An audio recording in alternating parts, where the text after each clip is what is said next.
Hello, everyone, and welcome for the very first time to VRChat.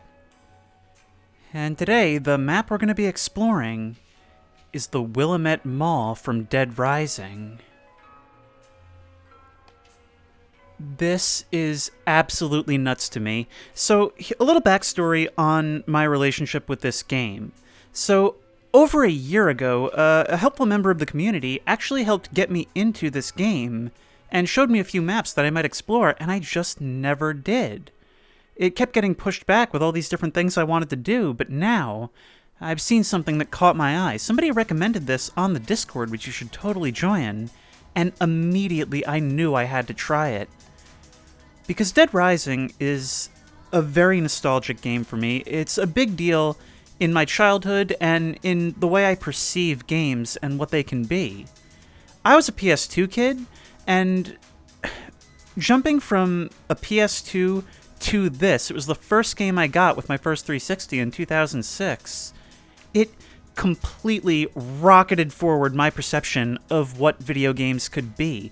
I had never seen anything that looked this good, played this smoothly, and on top of it all, of course, did so much unique with its mechanics. This was a game that boasted being able to have 1,000 zombies on screen at a time, something that is still absolutely incredible to this day. I spent a lot of time in this space, and now, to be standing here in person, it feels like revisiting really a memory of my own life rather than gaming. Now look, I'm going to call this video Exploring Willamette Mall, but it's not really exploring. I know this place like the back of my hand. And really, it's going to be more of a nostalgia trip than anything else. Now, if I recall, this is the entrance plaza. Yeah, and there's that immediately low-poly exterior parking lot with even the door torn open. Now, I have to wonder if this isn't a recreation, and if so, a very faithful and detailed recreation, or if they haven't somehow ported the map itself.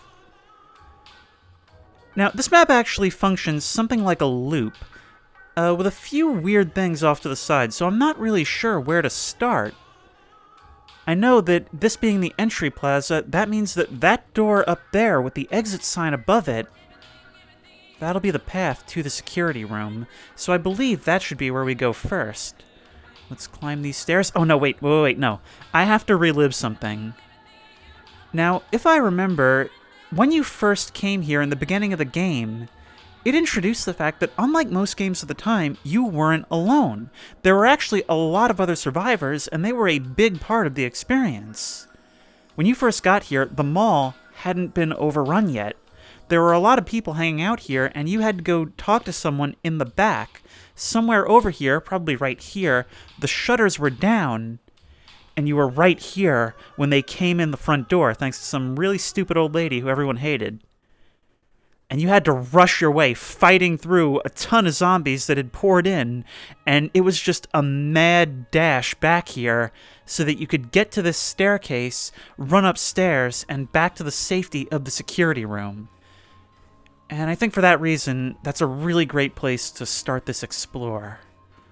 Oh, look at this. It's weird. It feels so much bigger seeing it this way.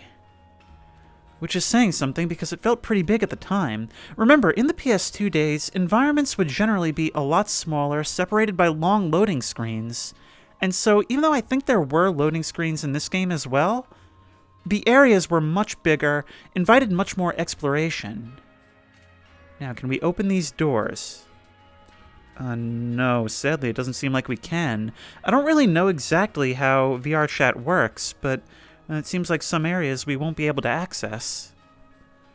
Alright, so what's a good second step? I know. I remember once I figured this out, it was the best thing ever, because somewhere over here is an antique shop, and that antique shop contained things like swords, battle axes. They were an incredible thing to have early on. Look, a crown, artwork, and tons of medieval weaponry. Excuse me? Excuse me? I can pick this up? That is nuts! Hang on, are these physics objects? No, I didn't think so. But whatever, okay, this is joining us for the rest of the time. Maybe I better keep it in my right hand. Now, recording in VR is a little bit difficult. What I'm doing right now is I'm recording both eyes in a sort of stitched view using the Steam VR display. However, that has kind of the caveat of having a bit of a seam in the middle. So that's just something we kind of have to deal with. Now, I'm not going to be going into every little shop, just the ones that I have some kind of nostalgia for, including this one in the closet. Probably going to be a bunch of jokes that I'm only now getting. But I think that's not just a joke. It's also kind of foreshadowing because I believe at one point you could actually find one of the easier survivors trapped back here, having been stuck here since the beginning. Of course, if you come here before that, they would never actually be there. But that's the idea, is that some boxes fell when this all started, and they've just been back there ever since. Being made by Capcom, these games had a really weird sense of humor. Alright, now if we go downstairs, and I do wonder which of the shortcuts and such will be available. If we head down here, okay, we have two different ways we can go. And I think this will be the right way to go at first. Yeah, Paradise Plaza. This was effectively the beginning of the game. This area over here, and... oh, wow. This is a little bit creepy. The lights are all dimmed, almost like the late evening version of this map. That door right there is where you'd come out from the security room after you went through the vents and down from the roof and all that. This was kind of the final stretch of the journey, because a big part of Dead Rising was going out and rescuing survivors so you could earn points for upgrades. I actually made it such a point of pride being able to bring a lot of people back. Of course, it was only in Dead Rising 2 that I was able to save everyone. But this is a little bit of a different tone. See, I remember this area as being the home stretch, as being very close to safety, and until near the end when the cultists showed up, which, by the way, those were a thing, this pretty much represented safety. But here, with the music gone and the lights dim, it's a little bit creepy. I remember if you came down through here, and this was the way you always wanted to go. You wanted to take survivors through here and bring them up this way, and not only would you avoid a lot of the nonsense that's out there, there wasn't a whole lot back here either.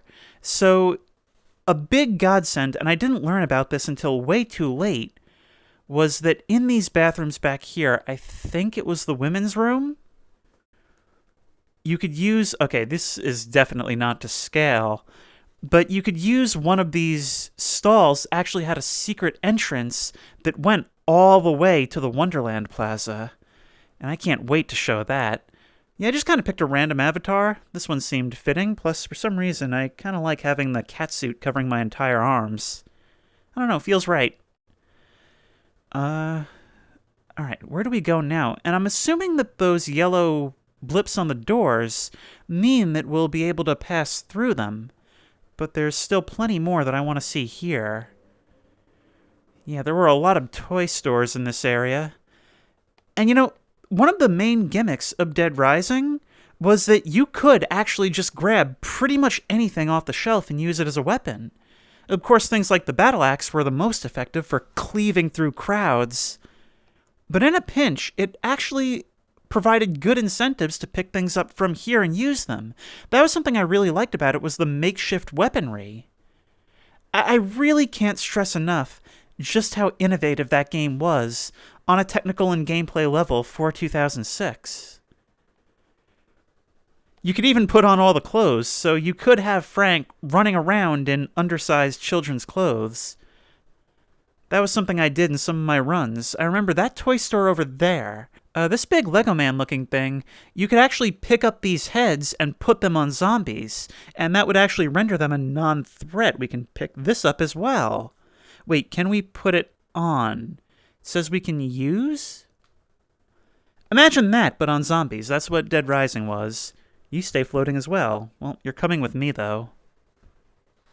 I remember at one point there was one survivor who was, like, trapped down here, and there were zombies surrounding her, and it felt like such an awesome rescue to come jumping in and, like, cleaving all around. Of course, the survivors in this game were very stupid and would often get themselves killed, not to mention in the way of your swings, which, to be fair to them, you didn't have a lot of control over.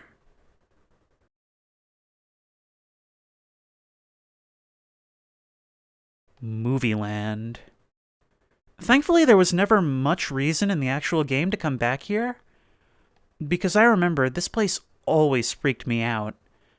It was so much darker than the rest of this area. Well, I suppose now is not a good example to point that out, but it was always so much darker. You felt like you were being corralled coming down this narrow tube, and the place was always very full, and it kind of served as the home base of the cultists later on.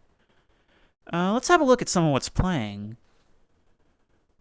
Mega Man. Oh yeah, this game was absolutely full of Mega Man references, as well as references to all kinds of Capcom properties. Let's see what some of the screens are looking like. There was also a very memorable boss fight. Oh, hey, look at that. There's actually stuff playing in the theater. Oh, it feels good to have some music back in here. It gets really, really eerie walking around with no sounds whatsoever, not even any footsteps. We can become owner. Oh, wow, we can even watch videos on here. That is so cool. Oh, VRChat has so much potential. I'm probably gonna investigate other worlds after this. I'm sorry, I'll leave you to your meditation. Why do I get? If I start talking right now, is it going to be like really confusing to listen to? No, probably not. I mean, honestly, my voice for this is going to be recorded at such a higher volume. It's going to be boosted so much compared to what's going on in game. Once again, reiterate this is but it's probably worth doing just to annoy you. Let's get out of here and see what the rest of this place looks like. You know what? I couldn't agree more. Spent so much time trying to set that up and get it to the right time. Luckily, it allows you to paste from your clipboard, and I did just post that on the Discord. Oh, looks like we can't have multiple screens playing, but I suppose that makes sense. Now, I don't remember which of these it was that had the boss fight. Yes, I do. Yes, this was the lair of the cultists. They had a statue set up at the front that fell and plunged its sword into the eye of their leader. Why did the lights just turn out? And who are you? Ooh, wow, I even cast a shadow. That's sick. Awesome. I look so cool with the axe, just leaning it on the ground like this. Unfortunately, I can't do anything about you, but it was actually quite a worthwhile boss fight because you're so close to safety. And there was a whole bunch of hostages he had back here. And so you could lead like 5 people back to safety. I remember this was also where you had the showdown with that annoying photographer guy. Why is that mirroring? That was creepy. Why is this happening? Oh, it's like the end of Annihilation. Let's go out here, and it is honestly with some hesitation that I do so. Everybody who played will understand what I'm talking about. Oh. Oh, we just skipped that entirely. We actually can't go outside. Oh, that's lame. I wonder what the limitations are for this, because it seems already like this place is huge, but... Whew, this just made my heart stop all over again. I always dreaded the first time you came here in the game, because this was where you encountered... Because this is where you encountered Brad being shot at by Carlito from up there. And at that point, the only gun you probably had was the handgun if you got some from cops back in Paradise Plaza. And so you were shooting, with a controller, mind you, at this target that only appears for a second and had a decent amount of health. So this was actually kind of hard in the early game. I found that the best thing to do was to try and exploit a moment when he was away and come back here, and you could actually climb up on top of these boxes right here and start wailing on him with like a 2x4 or something. And if you did that, you could actually do a lot of damage and end this really quickly. I played a lot of this game as a kid, and I figured out ways to cheese so many things. If you want to know real cheese, we'll go see it in the is it Paradise Plaza? No, that's Wonderland Plaza, yes. Oh, it's another one of these things. I don't understand what the point of these is. Look, a couple of ice creams sitting right out there on the table, and we can take one.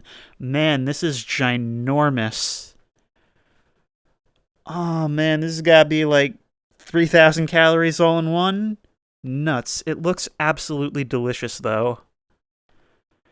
Alright, so which way do we go first? I think we head over to Alfresca Plaza first, because I have a couple of things to say about this place. Just leave this right here on the wall. What else are mall half-walls for? I like how all over the mall, also, there were all these advertisements for other places in the mall. So you could be walking around and, well, really, it's almost like you're shopping. You see an ad on the wall and you think, oh yeah, that place? That place has something I could maybe really use. Of course, not for the reasons they intended. Let's go. Now, this was a place I always tried to avoid. Always. And the reason for that was because look at how much narrower this is than other places. And it was always packed shoulder to shoulder with zombies.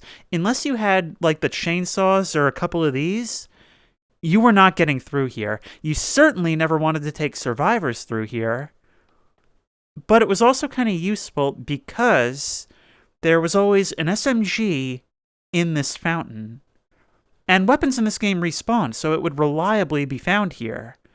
Looks like not so reliably now, but whatever. Now, what am I missing here? There was something else. I feel like we got to the end here way faster than we previously would. Wasn't there a gym somewhere? I remember this gym because it didn't have zombies in it, and you could actually save. So something that was cool about it was that the survivors in this game, they weren't just random nobodies that you could save to rack up a number. Each one was a character, and each one had their own things going on. And so in this one, or one of these, there was actually one survivor who would fight you, who would actively resist, and he wouldn't actually come and join you until you had actually worn down his health enough. So he almost presents as a boss fight at first. Yeah, this is so weird, how they've chosen to turn off the lights in some areas.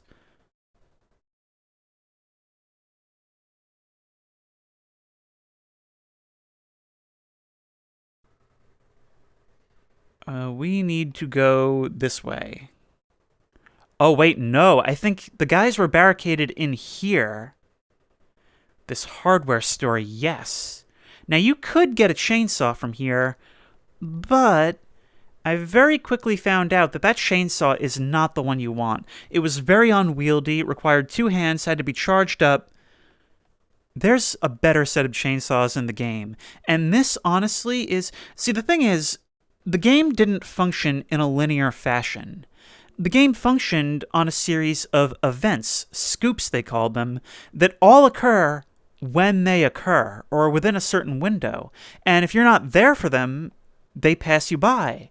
And so every run was a little bit different.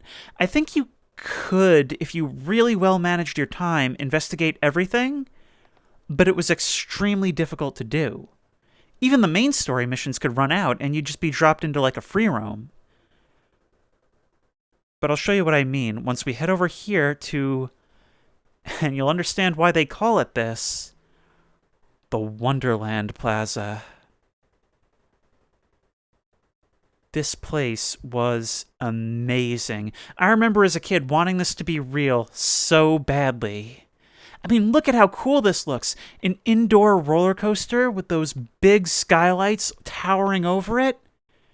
This looked absolutely amazing. This was everything I wanted from a mall as a kid.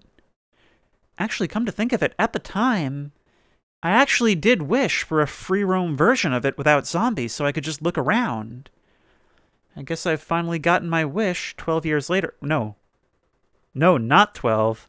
13 minus 4, 17 years, jeez. You know, weirdly enough, looking across that open area, I can actually see the little yellow blips for where the door interacts are, which makes it feel like kind of a rip that we can't go there. But yeah, right here. Now, one of the events, and I used to be terrified of boss fights as a kid because they were scary, they were hard, but this one I quickly learned was worth doing. In the middle of the night, you would get a call from Otis, the helpful janitor in the security room, that there's something weird going on at this ride. The ride wasn't moving before, but now it is. So you come over here to investigate, and what do you find but a guy in full-on clown makeup and outfit twirling these two mini chainsaws around with a hostage on the ride. Terrified, because you come here in the dark and see it, and he's really, really tough. But I eventually figured out that if you properly prepare for it and manage to take him down, it's very worth doing. And there are strategies that make it easy, because from this, you not only get, first of all, you would get the hostage who is a maintenance worker for the mall, and he's the one that shows you to the shortcut from here to Paradise Plaza, absolutely critical if you want to be rescuing civilians. But also, he would permanently leave his pair of mini chainsaws on the ground. And those things are a game breaker. You can use them, first of all, if you stack books, they last a really long time, and you can use them to cleave through hordes and bosses alike. They make the whole game so much easier. Now, let's see, does this... It couldn't. It couldn't. It couldn't. It doesn't. Oh, no. Maybe I had to press something? Hang on, wait, we gotta get this working. Okay, let's activate you. And, yes, we can press that to sit, and, it even sits us down. Oh, wee! We're actually getting to experience this in first person.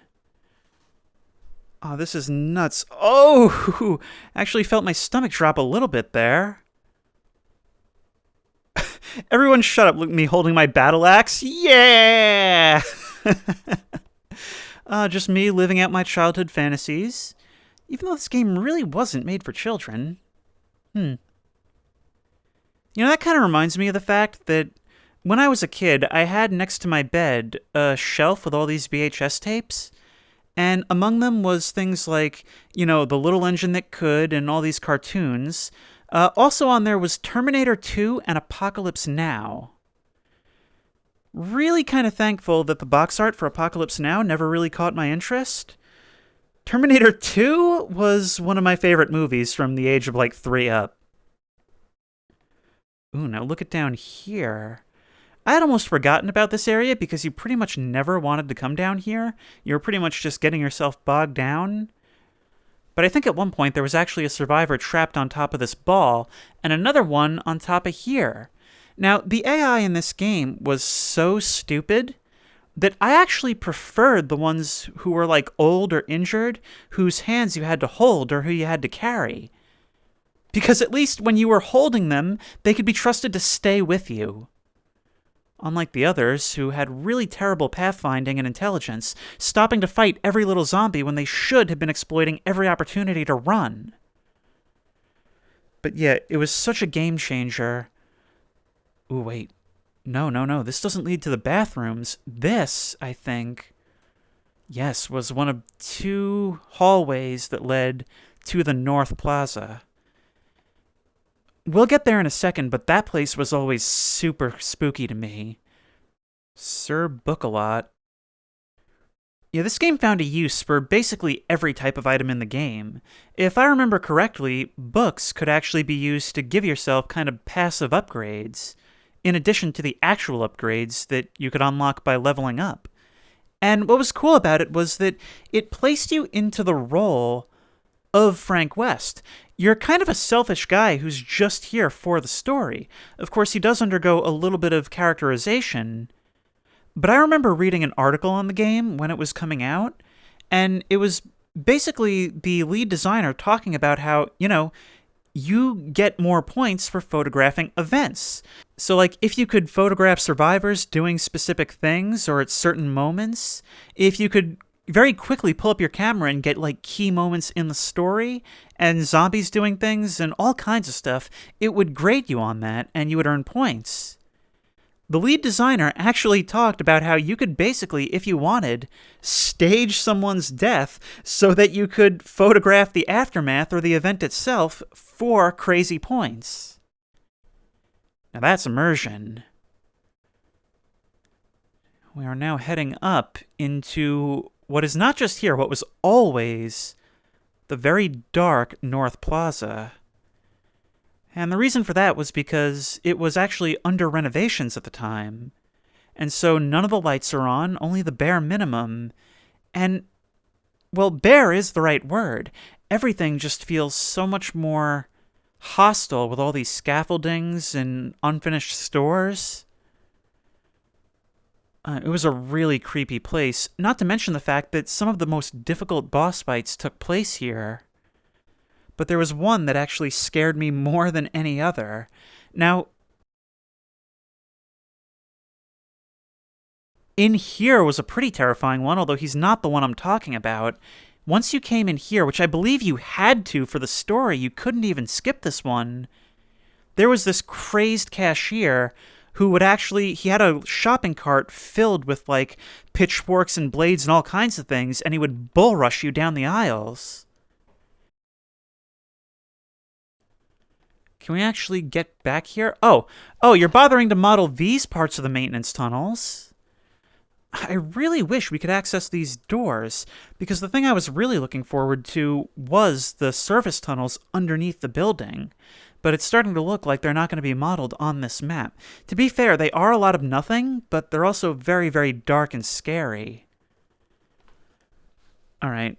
Now, the worst thing about this boss here, though, was how he would just, like, scream all his lines, and the camera would do, like, a fists! Why would there be one there? And why now?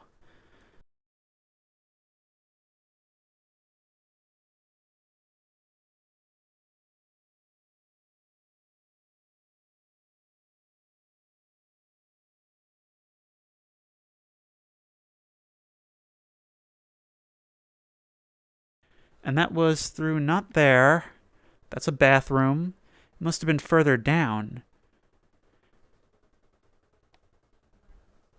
Here we go. Here was the shortcut. Now, if you came through these maintenance tunnels all the way at the back... Let's just get all the way down here. No, this is actually... Oh, no, this is the right one. Yes. I remember this because this was very useful in the end game, or rather the post game. A lot of content in this one. Back here, all the way, is a gun store. But it was overseen by a pretty difficult boss who would actually stand behind the counter and shoot at you with attacks that would knock you down if he saw you. Now, there were racks and stuff that you could hide behind, but he packed a real punch, and it was very hard to damage him. Now, of course, the meta that I eventually found was this battle axe or the chainsaws. If you could get up to the counter, you could hit him over it without having to jump back there, and once you could do that, you could kind of stun lock him and kill him quite easily. But once you got in here, the world was yours. Any guns you wanted, whenever you wanted. I guess I played it so young and so often that some of these sights actually do trigger like an instinctive panic in me. This gun shop, having to go outside into the courtyard because, well, all of you know.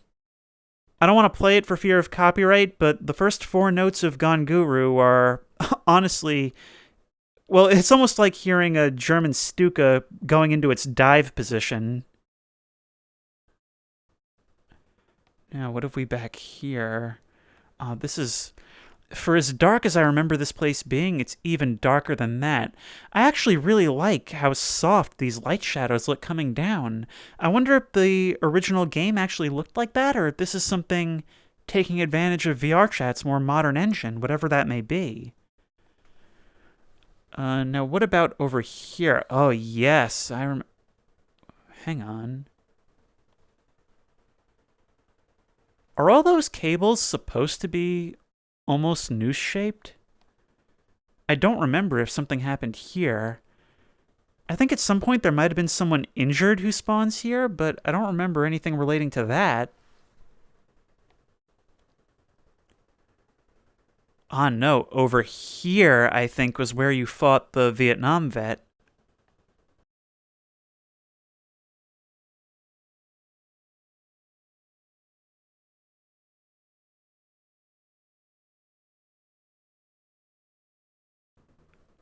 They've even left all the blood in. This was a really scary area because you came here from a message that almost sounded like you were going to be rescuing some poor survivor. And in a way, that's almost what he is, but he's kind of just too far gone. But look at these tall shelves. He would constantly... The way he would do it, being a Vietnam veteran, was hit-and-run tactics, which was very hard to defend against. He would hit you, run away amongst the shelves or up there, and then hit you from behind. He would actually account for where you were looking and then try and blindside you from off camera. And then before you could even react, I think he actually used these little passageways under the floor. He would ambush you again. Oh, look at that. See, the whole thing is fully modeled. Why can't we go out there? Look, it even has the clock tower in the middle. Oh, I remember. I'm only now remembering zombies got tougher at night. Their eyes would start to glow red, and at a certain point, the lights in the mall would automatically go out. You would learn that they had made their transition when you saw a cutscene showing the clock tower strike, I think it was 7 or 8 o'clock? And past that point, once all the lights dimmed, the whole place would just be a sea of glowing red eyes in the darkness. This game, I'm telling you, was something else. To Paradise Plaza, and we're back. Man, I would have killed to have this back in the day. Of course, that's kind of what the bathroom shortcut is. Once I discovered that, I basically never returned to the Courtyard again. I don't believe I ever achieved that, ridiculously high zombie kill count. It's actually, using the most efficient method possible, which is going back and forth with the cars for the entire time, skipping the story entirely. I think it's still very difficult to do it in time before the town gets nuked automatically. Or at least I think that's what would happen. There was some hard limit to the amount of time you could spend here. A sight I've seen so many times, but it's so different to see it through my own eyes and not looking at a screen. Well, I'm still looking at technically 2 screens, but you know what I mean. So that was the VRChat take on the Willamette Mall from Dead Rising. And what an experience. This almost feels like some sort of closure for me. With all the time that I spent on this game as a kid, I don't know, it's so cool to be able to visit it for myself. And much like it seemed like such a huge leap in technology at the time, that's what this feels like. And while I do regret that some of the more niche corners of this place aren't represented, like the tunnels underneath and the security room, this was still a really cool experience. Well, if you like this video, please remember to like, comment, and subscribe for more creepy and comfy content. If you have any ideas for other videos you think I should do, such as the Dead Rising playthrough, the best place to suggest that will be at the Discord, which I will link at the description. If you want to try this game out for yourself, well, It's VRChat, it's free. Just download it on Steam. And as always, I will see you in the next one.